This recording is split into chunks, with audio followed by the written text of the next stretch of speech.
Hindi mo kailangan maging mayaman para magkaroon ng sariling bahay. Kailangan mo lang malaman ang programang ito.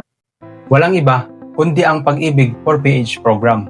Ang pambansang pabahay para sa Pilipino or 4PH program ay flagship housing program ng gobyerno na layong magbigay ng abot-kayang pabahay para sa mga Pilipino, lalo na sa mga minimum wage earners at sa mga informal settlers. Sa tulong ng Pag-ibig Fund, ang 4PH ay nag-aalok ng mas mababang interest rate na 3% sa mga dekalidad na vertical o condo units at sa mga horizontal projects. Ngayon naman, pag-usapan natin kung sino-sino ang mga qualified para sa 4PH program ng Pag-ibig. Una, syempre, dapat member ka ng Pag-ibig.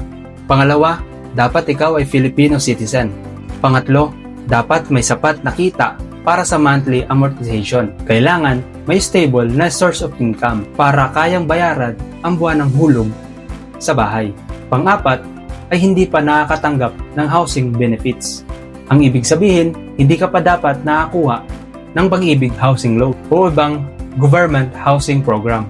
Panglima, dapat ikaw ay first-time buyer dahil mas binibigyan ng priority ang mga wala pang sariling bahay.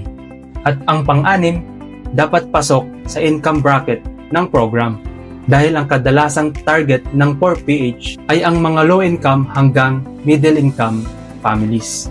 Swak talaga sa mga pamilyang Pilipino. Kung may gusto ko pang malaman about sa 4PH program ng Pag-ibig, comment down below at ako na mismo ang magme-message sa iyo.